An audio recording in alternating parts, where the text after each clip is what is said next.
Alors, il y a une arnaque qui revient souvent et qui est fortement diffusée par la propagande islamique. Ce serait qu'il y aurait une symétrie entre le mot antisémite, qui signifie appel à agresser des juifs, et le mot islamophobie, qui signifie critique de l'islam, blasphème de l'islam. La propagande islamique essaye de faire croire que l'islamophobie serait quelque chose de pas bien, de condamnable, de délictueux. Et il y en a même qui poussent carrément jusqu'à essayer de comparer l'islamophobie, qui en fait est une attitude saine et qu'il faut recommander. Il faut que tout le monde devienne islamophobe. Donc la propagande islamique essaye de faire passer l'islamophobie pour le crime extrêmement grave qu'est l'antisémitisme. Alors je vais expliquer quelle est l'arnaque en détail et pourquoi l'un est une chose saine et qu'il faut développer et protéger. Il faut que les institutions du monde libre encouragent, financent, développent l'islamophobie, inscrivent le droit à l'islamophobie dans la Constitution, idéalement, et fassent des formations pour que les gens deviennent islamophobes. C'est hélas, c'est pragmatique, mais c'est hélas une nécessité actuelle. Et je vais aussi expliquer pourquoi l'antisémitisme est plus grave que le racisme, et est un crime extrêmement grave. Donc, premièrement, il faut distinguer la différence de statut qu'il y a entre le mot musulman et le mot juif. Et pour ça, je vais aussi me référer à deux autres notions qui sont le platisme, croire que la terre est plate, et le christianisme, croire que Jésus c'est Dieu, c'est lui le créateur de toutes choses. Vous avez en fait trois de ces quatre notions, donc je rappelle les quatre, musulman, chrétien, platiste, juif. Vous en avez trois qui sont des croyances. Vous êtes musulman si, et seulement si, vous croyez que le Coran est la parole d'Allah à la virgule près. À la virgule près. Et que Mohammed, évoqué dans le Coran, était son porte-parole. D'accord? C'est-à-dire que Mohammed, c'est le secrétaire en chair et en os d'Allah, et il vient vous délivrer une lettre recommandée envoyée par Allah, qui vous donne des ordres. Donc ça, c'est ce que veut dire être musulman. En fait, ça ne veut rien dire. Il faut le préciser. Il faut préciser à quelle heure vous prétendez être musulman. À 13h14, si vous dites « Je crois que Allah a dicté le Coran à la virgule près et que Mohammed est son porte-parole », si vous dites ça, vous dites « Je suis musulman ». C'est la même chose.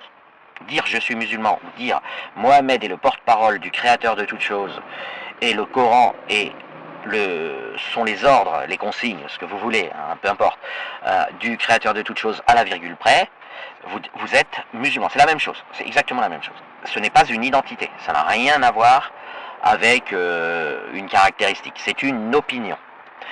Et du coup, il faut préciser l'heure. Si vous le dites à 13h14 le 28 avril 2012, c'est à ce moment-là que vous êtes musulman. Vous n'êtes pas musulman quand vous ne le dites pas, ou quand vous ne croyez pas à ça, ou quand vous êtes en train de manger des pommes de terre, ou un gazpacho.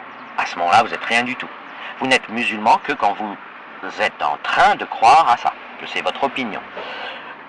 Ou que vous pourriez répondre à un sondage, pensez-vous que le Coran c'est la parole de Dieu à la virgule près? Là vous allez répondre oui automatiquement parce que vous allez dire je le crois et je suis musulman, ou je le crois donc je suis musulman. Attention à l'erreur. Il y a des gens, même si c'est logiquement proche, qui vont dire je le crois parce que je suis musulman. Mais cette expression, le car, n'est pas correct, c'est un donc. Je crois que le Coran est la parole à la virgule près du créateur de toutes choses, ou de la créatrice de toutes choses, mais hélas l'islam a masculinisé Allah, donc je vais dire du créateur de toutes choses. Donc, ça fait de moi un musulman. Ok? Sinon, vous n'êtes pas musulman. C'est aussi simple que ça. C'est pourquoi il existe des apostats de l'islam, des ex-musulmans. Ils créent des chaînes. Bon, alors, ils sont exécutés s'ils sont retrouvés par l'islam. Donc, ils créent des chaînes anonymes. Ils ont énormément de mal. Et les algorithmes, de peur qu'il y ait des bombes dans les locaux de TikTok et de Twitter, etc., enfin, de peur de déclarer la guerre à l'islam, censurent énormément tout ce qui va contre l'islam. Donc, les algorithmes sont réglés pour faire disparaître les comptes anti-islam ou les blasphèmes de l'islam et les critiques de l'islam.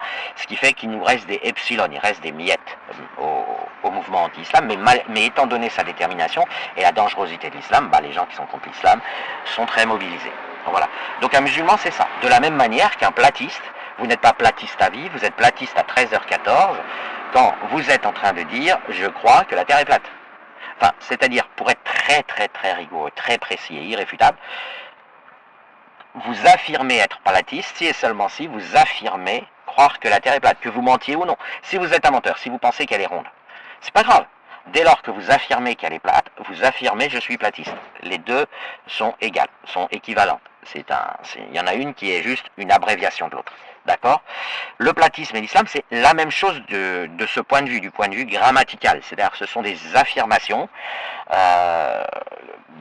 de quelque chose qui est soit vrai, soit faux, mais si vous voulez, ce sont des affirmations. Ce sont des opinions. Alors, ils préfèrent dire que ce sont des croyances, mais une croyance, c'est une opinion, de toute façon. C'est pas, voilà, c'est juste parce que les constitutions, les droits de l'homme, tout ça, traitent les croyances de manière un peu plus privilégiée que les opinions. Et donc, par exemple, les multinationales religieuses comme l'islam ou comme le christianisme bénéficient de l'immunité judiciaire.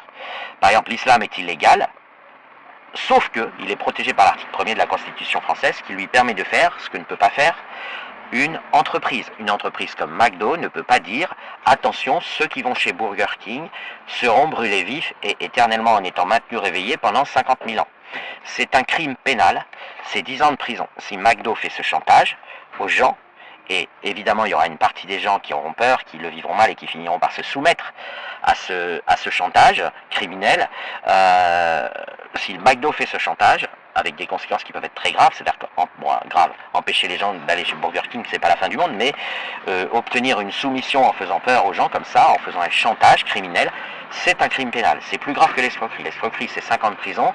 Le chantage, c'est 10 ans de prison. C'est l'article 312 du Code pénal, et encore, ça a été allégé récemment. Et c'est traité comme un crime. Alors, qu'est-ce que ça veut dire, la différence entre un délit et un crime? Eh bien, en droit pénal, il est très rare qu'un délit se prolonge à sa tentative. C'est-à-dire qu'en droit pénal, il n'existe pas de tentative de délit. Si vous tentez de commettre un délit mais que vous n'y arrivez pas, vous êtes innocent de ce délit. Alors qu'un crime, la tentative de crime, reçoit la même punition que le crime lui-même. Une tentative de meurtre a la même gravité pénale que le meurtre. Le recel de crime est considéré comme le crime lui-même. Et le droit pénal le sanctionne pareil. Alors que le recel de délit est beaucoup moins bien défini en droit pénal, et même de manière en logique, si vous voulez, de façon. Voilà, donc pourquoi l'islam peut se permettre de commettre ce crime gravissime, et particulièrement sur les jeunes enfants, c'est donc de la pédocriminalité, parce qu'il est protégé par l'article 1er de la Constitution française qui donne l'immunité judiciaire aux croyances et non pas aux opinions. Donc vous voyez, c'est pour ça qu'ils aiment bien dire croyance. Et c'est à peu près pareil dans toutes les législations du monde. Alors on a exactement la même chose avec le christianisme, l'islam et le platisme. Ce sont des opinions, ce sont des affirmations. Et donc, dire que c'est faux, si vous voulez, c'est absolument un droit fondamental et même absolument important, parce que sinon c'est leur laisser compte, alors particulièrement à l'islam, c'est le laisser s'étendre comme s'il était vrai. Parce qu'auprès des esprits fragiles, le fait de faire peur donne souvent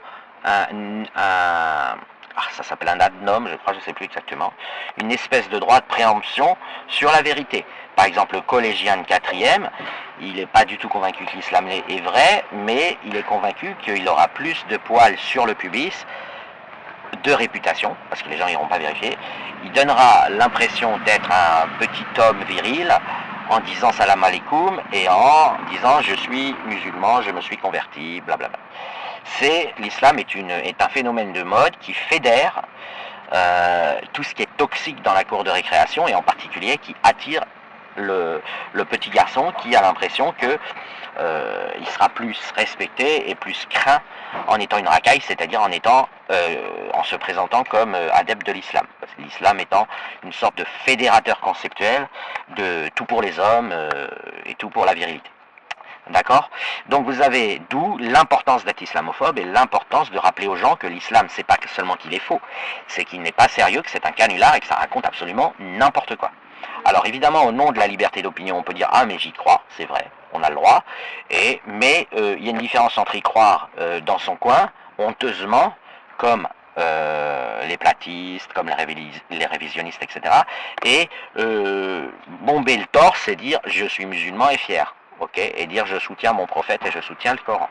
Ça fait une différence sociologique. Donc il y a des évolutions juridiques qui vont devoir être trouvées. Parce qu'aujourd'hui, l'islam c'est un grand rouleau compresseur qui absorbe les garçonnets en moyenne beaucoup et les petites filles un peu moins. Maintenant, qu'est-ce qu'un juif? Alors la notion de juif n'a strictement rien à voir avec les croyances, avec les opinions, avec les religions, avec je ne sais pas quoi. C'est une identité, c'est un état civil. Vous êtes juif ou pas de la naissance à la mort et vous faites ce que vous voulez. Vous croyez à ce que vous voulez, vous avez les valeurs que vous voulez et vous pouvez vivre dans la légalité, pas dans la légalité. Enfin vous êtes comme tout le monde, vous êtes monsieur tout le monde. Juif ça veut juste dire, vous êtes juif si et seulement si vous avez une maman qui est juive. Donc c'est quelque chose qui ne dépend que du fait que votre maman est juive ou non. Il n'y a aucun rapport avec la religion. Par ailleurs, l'antisémitisme est un crime grave parce qu'il est en grande partie pathologique. Les autres massacres de l'histoire humaine avaient des explications au moins criminelles. C'est-à-dire que quand vous avez les Européens qui vont conquérir, et en faisant beaucoup de morts parmi les Indiens et beaucoup de souffrances, qui vont conquérir le continent américain, eh bien, on sait, c'est un crime grave, c'est un massacre, un génocide, tout ce que vous voulez, mais on l'explique. Quand vous avez des kidnappeurs qui kidnappent vos enfants, puis qui disent, si tu nous donnes pas 500 000 euros, on les tue. C'est gravissime, c'est un crime grave, c'est parmi les crimes les plus graves qui existent, mais on sait pourquoi. Donc il faut libérer les enfants, attraper les kidnappeurs, les mettre en prison, si possible définitivement, on espère que 20 ans peuvent suffire, etc. Il n'y a pas de mystère. Par contre, de même pour l'esclavage, le racisme classique et l'esclavage. C'est grave, ce sont des génocides, des massacres, mais c'est criminel, hein, il ne s'agit pas d'amoindrir le côté criminel. Mais ce n'est pas mystérieux. Tout le monde a envie des esclaves, d'avoir des esclaves, enfin tout le monde, pas moi, mais pas tout le monde, mais on va dire que voilà, on comprend très bien que c'est pratique d'avoir quelqu'un qui vous fait le ménage, vous prépare la cuisine, enfin vous fait tout ce qui est chiant, comme ça vous n'avez plus rien à faire. Donc les esclaves, c'est quelque chose que les gens appréciaient avoir. C'était criminel, mais c'était si aujourd'hui, je vais prendre aujourd'hui puisque l'esclavage est un crime, avoir des esclaves c'est un crime, vous prenez de la prison, on ne va pas vous enfermer à l'hôpital psychiatrique pour avoir eu des esclaves, on vous comprend très bien, vous êtes un criminel exactement au même titre qu'un kidnappeur d'enfants qui demande une rançon ou qu'un braqueur de banque, vous allez prendre 30 ans de prison, ou au même titre qu'un assassin, qu'un meurtrier, etc. Et qu'un pédophile, et qu'un pédocriminel qui, même si lui on a plus de mal à le comprendre, la pédocriminalité est quand même relativement classée d'une manière qu'on estime que le violeur d'enfants a du plaisir, donc il recherche un plaisir de la même manière que la personne qui réduit quelqu'un en esclavage recherche une autre forme de plaisir et souvent du confort, enfin veut une femme de ménage gratuite, un homme de ménage gratuit, un travailleur gratuit, voilà. Donc on est sur des crimes qui sont tout à fait expliqués et combattus, et qui sont des tendances qu'il peut y avoir en chacun de nous, sauf pour la pédocriminalité, puisque la pédocriminalité, a priori, on soupçonne qu'il faut préalablement être pédophile, c'est-à-dire attiré sexuellement par les enfants. Ça n'arrive pas à tout le monde, c'est pas un truc naturel, puisque l'enfant n'est pas un partenaire sexuel intéressant. Je veux dire, il est tout petit, il n'existe pas, et la plupart des gens, ils veulent... Dans la sexualité, ils veulent un partenaire qui existe, qui soit là. Je parle indépendamment de toute morale, on veut qu'il y ait du répondant en face, on veut qu'il y ait de l'initiative, etc. C'est pas tout le monde qui est pédophile. Il y a environ, on compte 2% de la population, voilà, et quand ils passent à l'acte, ils sont pédocriminels. Donc la pédocriminalité peut être reconnue comme une maladie, mais c'est géré comme un crime à juste titre parce que c'est plus simple. Mais la pédophilie en soi n'est pas mystérieuse, vous avez des zoophiles, vous avez les attirances sexuelles ne sont pas réellement considérées comme des maladies psychiatriques en soi. On demande aux gens juste de se contrôler. On leur demande pas, on leur dicte pas sur ce qui les attire.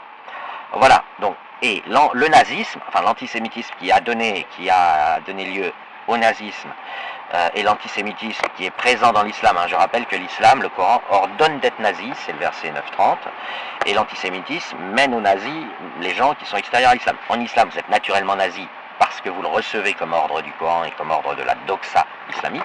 Et si vous êtes extérieur à l'islam, vous pouvez être influencé par des toxines dans l'atmosphère qui vont vous rendre nazi, mais au préalable antisémite. Exactement comme le pédophile devient pédocriminel, l'antisémite devient nazi. Mais le gros problème qu'on a avec le nazisme et avec l'antisémitisme, c'est que ce sont des pathologies terribles, c'est-à-dire c'est des vraies maladies graves. Alors attention, hein, c'est pas une excuse que je leur donne, mais ce sont des vraies maladies graves qu'on surveille tout particulièrement parce que elles n'ont pas de motivation. Les juifs n'ont jamais embêté personne, ils sont peu nombreux, ce sont des gens qui ont le cœur sur la main, qui sont délicats, polis, etc. et qui ont toujours été au service des autres. En exagérant à peine, je dirais que c'est un peu les équivalents des mères Teresa. Alors après, non, c'est pas tout à fait ça, mais les juifs sont vraiment dans l'histoire humaine les personnes qui ont fait le moins de mal, si vous voulez. Alors donc effectivement il y a des gens jaloux. Par ailleurs les juifs j'ai fait une vidéo là-dessus qui est très précise, ont complètement conduit à un aboutissement final la liberté, enfin l'égalité homme-femme et même la supériorité de la femme sur l'homme, etc. Rien que dans la définition du mot, la femme est sur un piédestal, hein, si vous voulez. Donc, et du coup, il y a des gens malades, rabougris, etc., qui ont plein de problèmes psy, qui ont envie, qui les détestent, donc c'est l'antisémitisme, c'est une maladie, et qui veulent les exterminer. Mais on a observé dans l'histoire humaine qu'ils passent à l'acte, qui peuvent aller jusqu'à passer des mois et des mois à construire des usines pour les exterminer. On est donc devant une maladie gravissime. Et donc bien pire que le racisme. Je rappelle que le racisme s'explique par des motivations criminelles rationnelles. Le nazisme, c'est le débordement de la maladie. Le marxisme, qui est très très proche du nazisme, c'est du nazisme à epsilon près, hein, le marxisme n'a pas sombré dans la maladie. Pourquoi? Parce que les gens qu'il désigne à la vendetta, c'est-à-dire les gens qu'il veut exterminer, le marxisme, il utilise une catégorie bourgeois qui les identifie par leur compte en banque ou leur pouvoir politique ou leur pouvoir matériel. C'est criminel. Hein, je rappelle que le marxisme veut exécuter, exterminer tous les bourgeois, mais c'est criminel, mais ce n'est pas une maladie. Il faut bien différencier.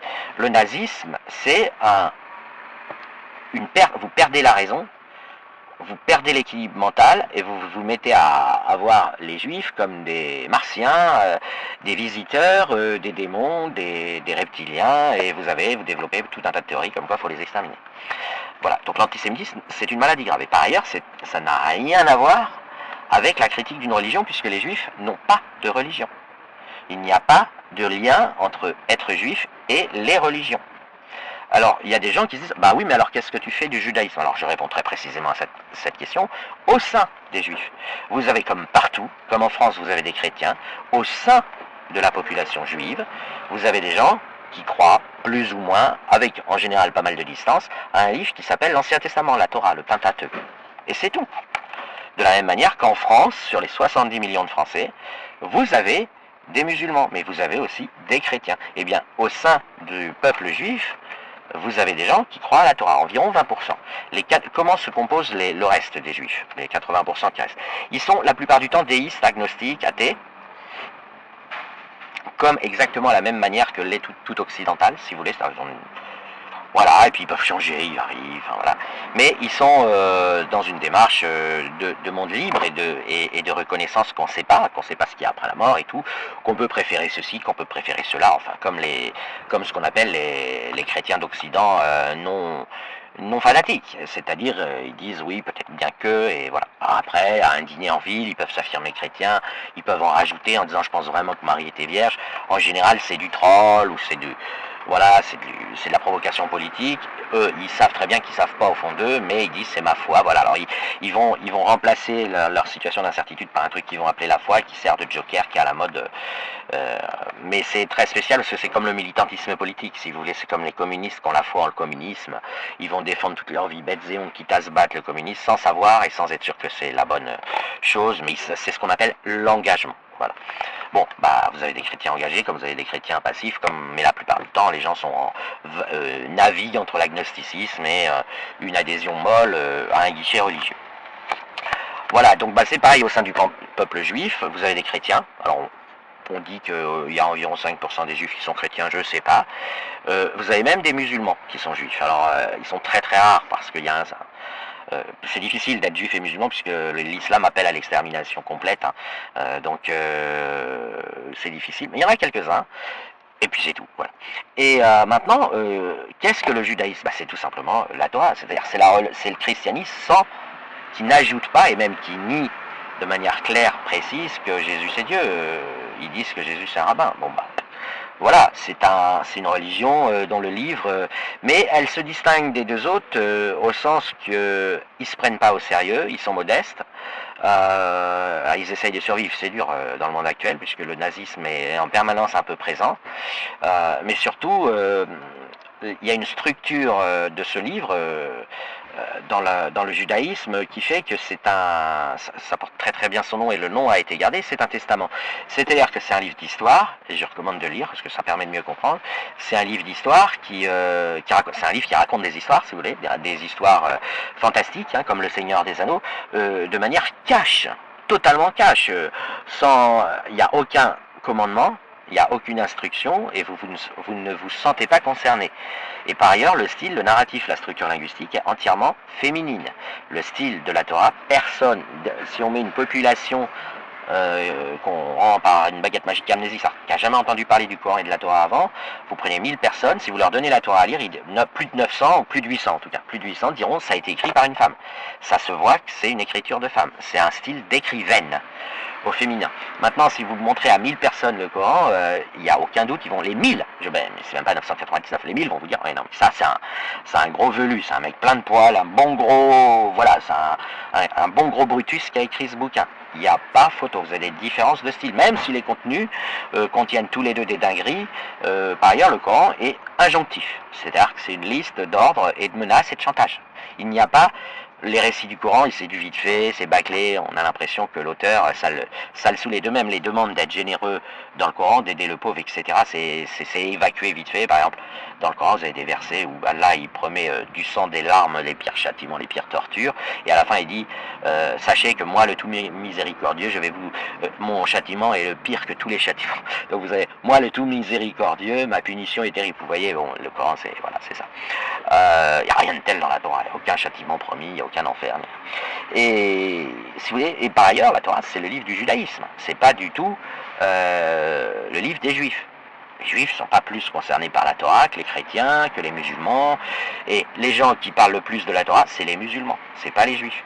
Les juifs, la notion de juif, c'est une identité, un état civil neutre, religieux, non religieux, et qui n'implique aucune contrainte, mais par définition même. Si vous êtes juif de naissance, vous ne pouvez pas avoir des contraintes, puisque si vous aviez des contraintes, vous pourriez sortir, vous pourriez dire je suis un ex-juif. Alors ça n'existe pas les ex-juifs, vous êtes juif parce que votre maman est juive, vous n'allez pas être une ex-personne qui a une maman juive, vous voyez.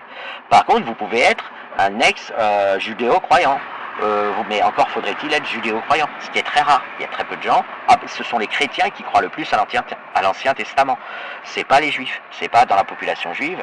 Le niveau d'attachement à ces récits, si vous voulez, il n'est pas de même nature. Il y a beaucoup plus de recul.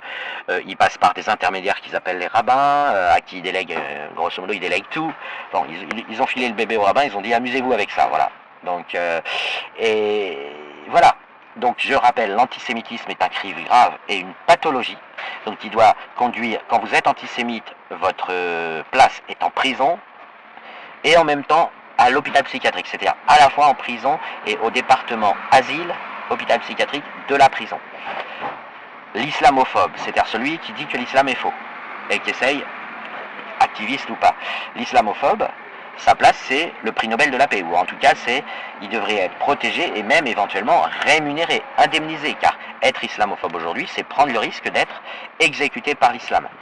Surtout si vous êtes un islamophobe qui est issu de l'apostasie, c'est-à-dire que vous connaissez l'islam de l'intérieur, donc vous savez que c'est une mafia pédocriminelle et une secte et une organisation terroriste, donc en tant que connaisseur intérieur de cette monstruosité, quand vous en sortez, évidemment, la mafia islam va essayer de vous trouver et vous exécuter, même si elle ne met pas forcément des milliards sur votre tête, parce qu'il y en a beaucoup. Et donc, il serait important de protéger les apostats de manière institutionnelle, de reconnaître l'islamophobie comme un droit fondamental et à inscrire dans la Constitution, mais même de le financer et de l'encourager, afin qu'on puisse aider les gens qui se prétendent musulmans, qui sont contaminés à l'islam, d'apostasier. Encore une fois, un musulman, s'il fait des efforts, il peut s'en sortir. Il lui suffit d'apostasier. C'est-à-dire de s'apercevoir que le Coran est une merde et que c'est pas, ça vient pas de Dieu. Il y a juste à ouvrir les yeux, hein. C'est pas très compliqué. Vous pouvez quasiment ouvrir le Coran une page au hasard, vous verrez tout de suite que c'est complètement nul.